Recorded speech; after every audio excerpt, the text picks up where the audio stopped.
నమస్తే, నేను Yashoda. Welcome to Pallavi TV. Ditwah తుఫాను ప్రభావంతో శ్రీలంక దేశాన్ని భారీ వర్షాలు, వరదలు ముంచెత్తాయి. శ్రీలంకలో జన జీవితం అస్తవ్యస్తమైంది. దిత్వా తుఫాన్ ఎఫెక్ట్ తో ఆ దేశంలో 13 లక్షల మంది నిరాశ్రయులయ్యారు. వరదల కారణంగా 334 మంది చనిపోగా మరో 300 మంది ఆచూకీ గల్లంతైంది. కొలంబో, తూర్పు ప్రాంతాల్లో తీవ్ర వరదల కారణంగా విద్యుత్, నీటి సరఫరాకు ఇబ్బందులు ఏర్పడ్డాయి. దీంతో శ్రీలంక ప్రభుత్వం అక్కడ అత్యవసర పరిస్థితి ప్రకటించింది. తీర ప్రాంతాల్లో, తక్కువ ఎత్తులో ఉన్న ప్రాంతాల్లో తీవ్ర వరదలు రావడంతో వేలాది మంది నిరాశ్రయులయ్యారు.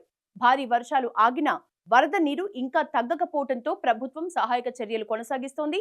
శ్రీలంక డిజాస్టర్ మేనేజ్మెంట్ ఏజెన్సీ సమాచారం ప్రకారం రక్షణ బృందాలు ఇప్పటికీ ప్రమాద ప్రాంతాల్లో గల్లంతైన వారి కోసం తీవ్రంగా గాలిస్తున్నాయి. అయితే వరద నీరు, కొండ చర్యలు నేలకూలిన ప్రాంతాల్లో రాకపోకలు కష్టంగా ఉండటంతో రెస్క్యూ ఆపరేషన్ నెమ్మదిగా సాగుతోంది. ఇలాంటి పరిస్థితుల్లో మిత్రదేశం శ్రీలంకకు భారత్ సాయం చేసేందుకు ఆపరేషన్ సాగర్ బంధుతో ముందుకొచ్చింది. ముందుగా రిలీఫ్ మెటీరియల్ ని భారత నేవీ శ్రీలంక అధికారులకు అందజేసింది. ఇప్పటికే మన ఎన్డీఆర్ఎఫ్ బృందాలు శ్రీలంక చేరుకుని సహాయక చర్యల్లో చురుగ్గా పాల్గొంటున్నాయి.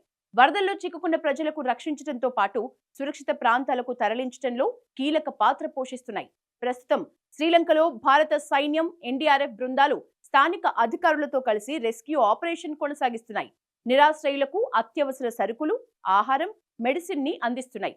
వరదల కారణంగా శ్రీలంకలో చిక్కుకున్న భారతీయుల్ని ఇండియాకు తీసుకొచ్చేందుకు ప్రణాళికలు తయారు చేసింది. 2 రోజుల్లోనే కొలంబోలో చిక్కుకుపోయిన సుమారు 400 మందికి పైగా భారతీయ పౌరుల్ని విజయవంతంగా మన దేశానికి తరలించారు. భారత ప్రభుత్వం చేపట్టిన ఆపరేషన్ సాగర్ బంధులో భాగంగా చివరి బ్యాచ్ కు చెందిన ప్యాసింజర్లు విమానం ఎక్కే ముందు ఉద్వేగంగా మాట్లాడారు. భారత్ మాతాకి జై అంటూ నినాదాలు చేసినట్లు శ్రీలంకలోని భారత హైకమిషన్ తెలిపింది. హైకమిషనర్ సంతోష్ ఝా కొలంబోలోని ఎయిర్పోర్టు వద్దకు చేరుకుని స్వదేశానికి బయలుదేరుతున్న చివరి బ్యాచ్ ప్రయాణికుల్ని పరామర్శించారు. తుఫాను ప్రభావంతో విమాన సేవలు రద్దవటంతో వీరంతా ఎయిర్పోర్ట్లో చిక్కుకుపోయారు. అయితే ఇండియన్ ఎయిర్ ఫోర్స్ స్పెషల్ ఫ్లైట్లను వాడి 400 మందిని కొలంబో నుంచి భారత్ కి సేఫ్ గా తీసుకొచ్చింది.